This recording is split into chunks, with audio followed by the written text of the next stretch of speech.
Hello everyone, I'm Storm Tracker AT meteorologist Austin Haskins. We had some warm and steamy weather over the weekend, but thankfully it was a little bit lower than what we had forecasted, which was some good news for those that don't like the heat and humidity. And that's thanks to some storms on Saturday, also Saturday night into early Sunday morning. And that did limit temperatures a little bit with a little extra cloud cover for Sunday, but still the heat index at times over the weekend getting into those upper 80s and low to at times mid 90s. And today is going to be another warm and steamy day. A chance for scattered showers and storms in 2 waves and a low-end conditional threat for maybe seeing a strong to severe storm or 2.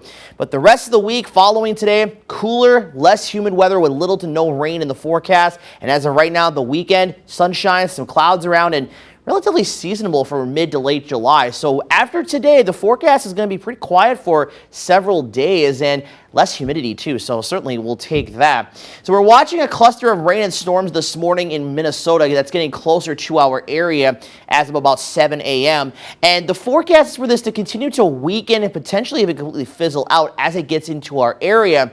But that could play a role in showers and storms redeveloping this afternoon, as I do think we're going to see some redevelopment. But the question is how much is going to redevelop, where it's going to redevelop, of course, and how strong it's going to be, because that morning round is going to really kind of play a role in how things could evolve this afternoon. But if we see any showers and storms develop this afternoon, it would be in that mid to late afternoon time frame into the early parts of the evening. Once the sun goes down, things are going to quiet down, and that's going to lead to a much calmer day on Tuesday. May have a little bit of fog again in the morning like we've been dealing with this morning, and then maybe a shower or 2 throughout the day tomorrow. But for the most part, I think we're going to end up staying on the dry side with the temperatures being a little bit cooler, and it's going to be less humid as well. Another look at Futurecast has that line coming through at least a little bit, more widespread with at least some light to moderate showers. And then in the afternoon, still shows at least some redevelopment, but more so towards the early evening hours. So really any time from about this morning, now until about 10 a.m., 11 a.m., and then again from about 2 to 10 p.m. is when we could see those higher coverage of showers and storms around. But again, as we get into the overnight hours into tomorrow, things are going to quiet down.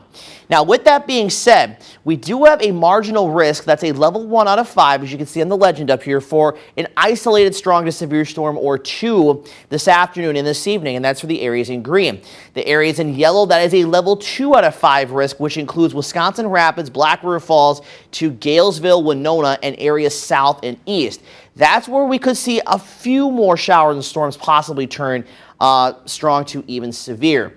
Now, again, it's a conditional threat, mostly because if we can get any thunderstorms to develop, and plus how the atmosphere is going to recover following the morning round of rain and a few storms. But if we see any severe storms, the main hazards look to be some damaging wind gusts and some hail. The tornado threat, not expected. It's not completely zero, but as we've always said, it's in this situation where it is as close to zero as it can be without it actually being zero.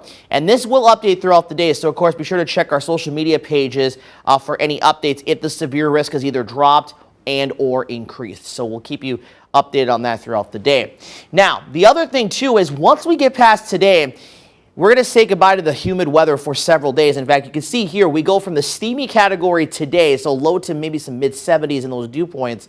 We're going to be still kind of muggy tomorrow, closer to 60, but then the rest of the week into part of the weekend, those dew points down into the 50s. And even maybe on Wednesday and Thursday, those dew points dropping into the 40s. So much more comfortable weather is going to be ahead of us, which also means some cooler nights as well. 86 today. We dropped to 75 on Wednesday. Look at that low Wednesday night, 51 degrees. I would definitely suggest opening up the windows several nights this week and letting in that fresher air, as we have highs will actually be a little bit below average. Our averages are 83 and 60, and really after today, we're going to be below average for several days, and we'll certainly take that for this time of the year.